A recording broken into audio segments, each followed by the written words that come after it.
Kalau kita tak ikhlas, memang berat. Jadi kita cuba tak berapa daya.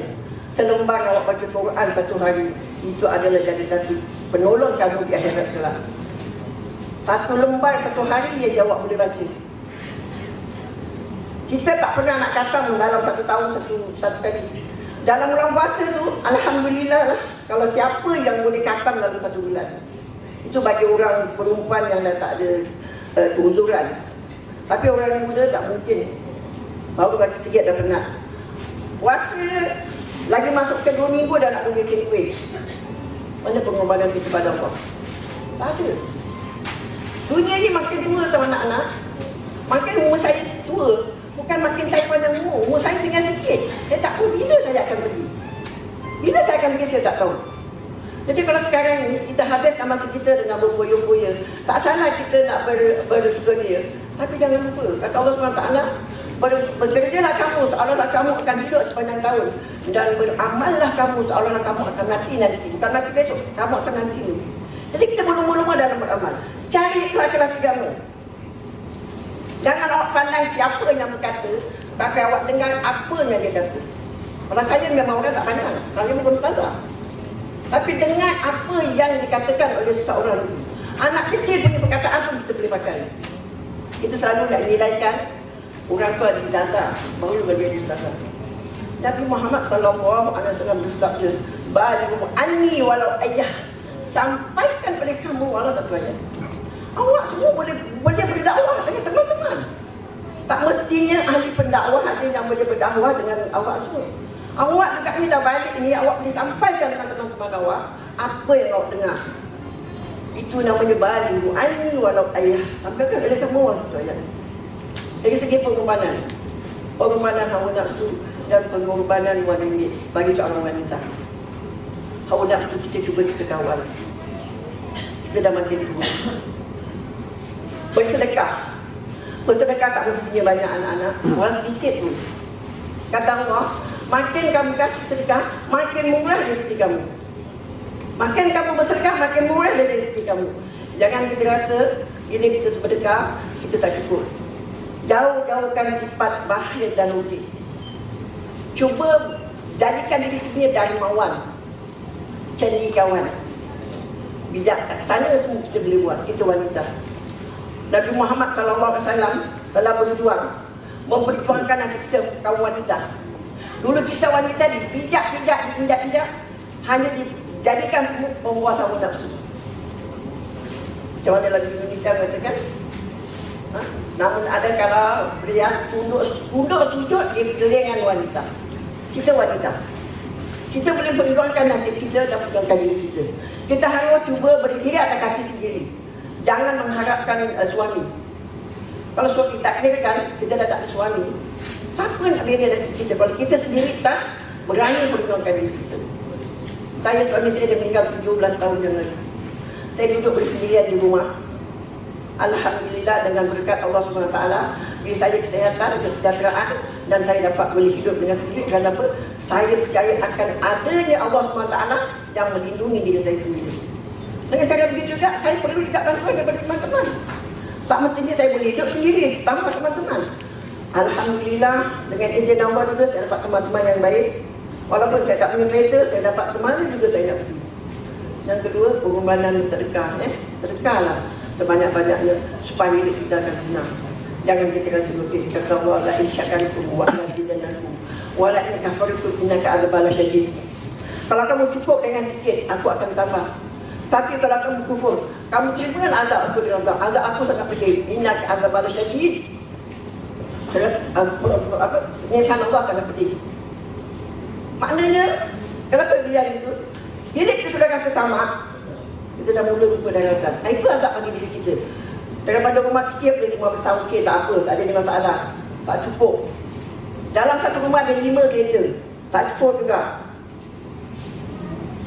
Cuba kita tanya diri kita sendiri, dalam satu bulan berapa ringgit kita terima? Usah tanya orang, tanya diri kita. Dalam satu minggu, katakan gaji awak 600 atau 700. Berapa yang awak dirimakan? Di sini tak ada orang fakir miskin. Saya pun tak boleh terima sedekah, kerana saya bukan yang kaya, tapi saya cukup. Jangan dah ganggu saya. Saya nama yang bertua, saya tak ada suami, tapi daun tanam saya.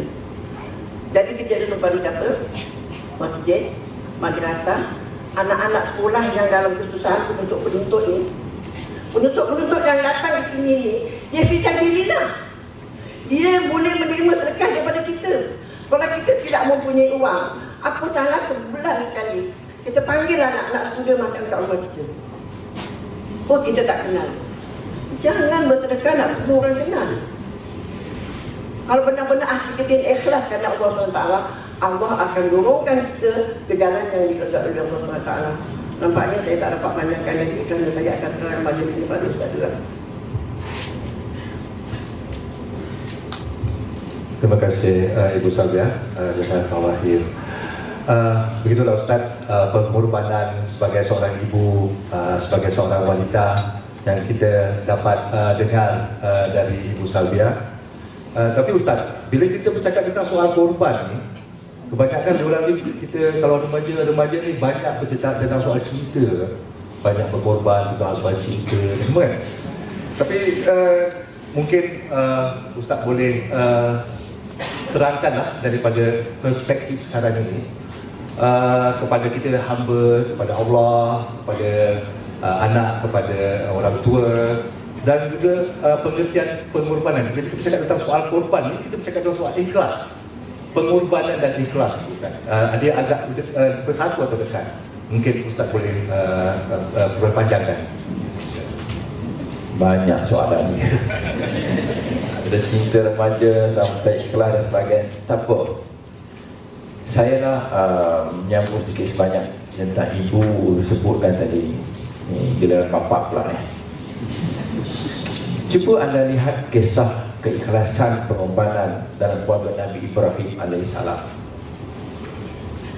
Nabi Ibrahim seorang bapa, Siti Hajar seorang ibu, Ismail seorang anak.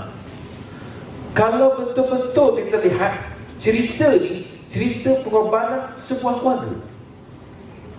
Bapa terpaksa tinggalkan Siti Hajar dalam keadaan dia baru orang kata apa, melahirkan anak di sebuah padang pasir, tidak ada penempatan manusia pun, malah binatang pun tak ada.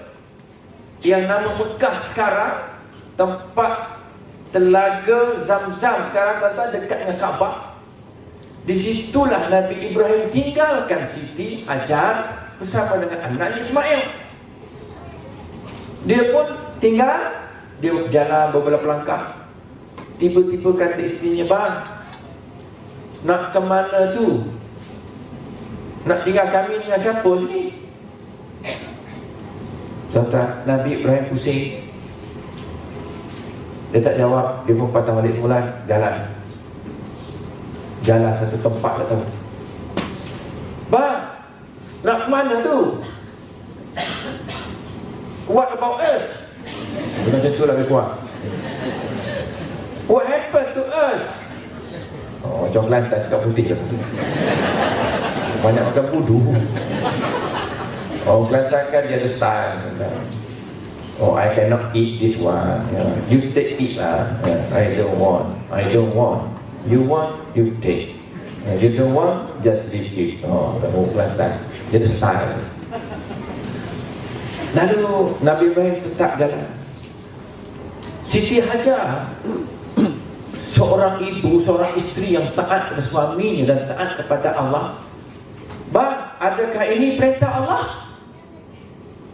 Bala Ibrahim berhenti jalan, dia pandang muka sini, "Ya, ini perintah Allah.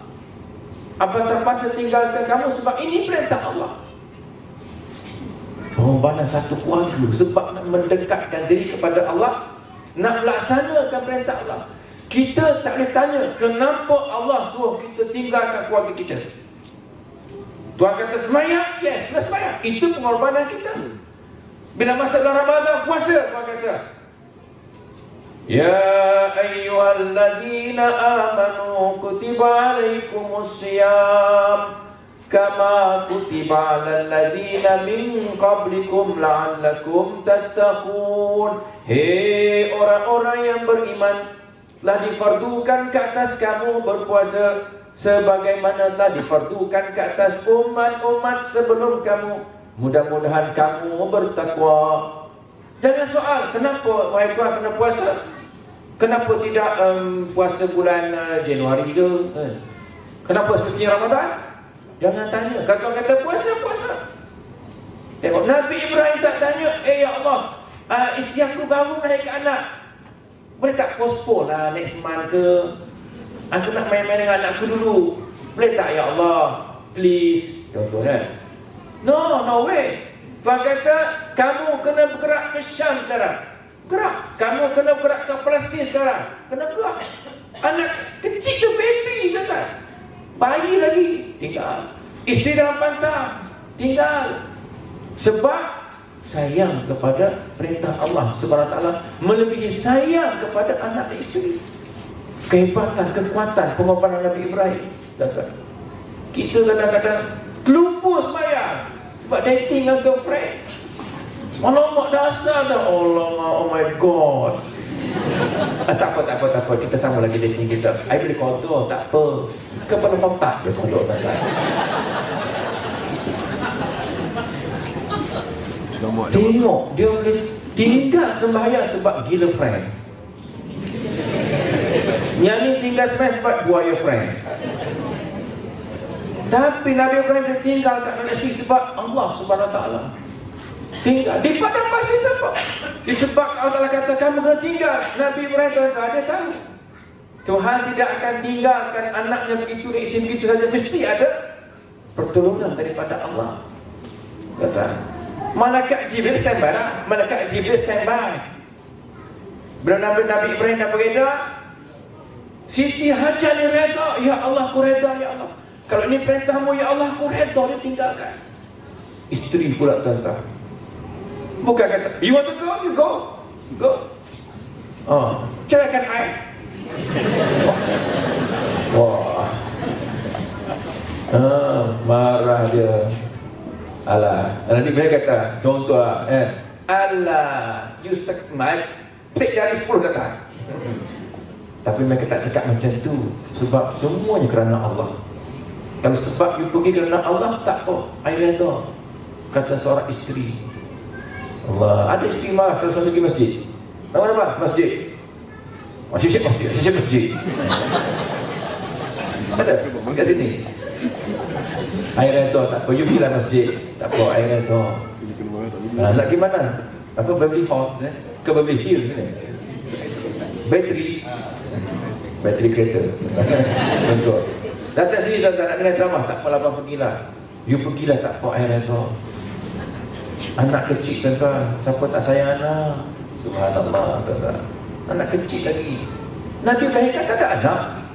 Dia dengan Siti Sarah. Bukan Sarah dari Sudir itu. Kita Sarah betul. Itu penyanyi kat Malaysia tuan-tuan. Tak ada anak. Kahwin dengan Siti Hajar. Dapat anak. Dah tunggulah lama masa dapat anak dia tinggal pula. Sebab apa? Allah. Ini namanya pengorbanan kerana Allah. Keikhlasan kerana Allah. Bila kita berkorban kerana Allah, ikhlas kerana Allah tolong kita tuan-tuan. Bantu kita. Bila Nabi Ismail yang masih kecil itu dahaga dan Siti Hajar tak mampu, tak menyusukan anaknya, nak mencari air, dia naik atas bukit Safa, kemudian berlari ke bukit Marwah, naik atas bukit Safa tengok mana air,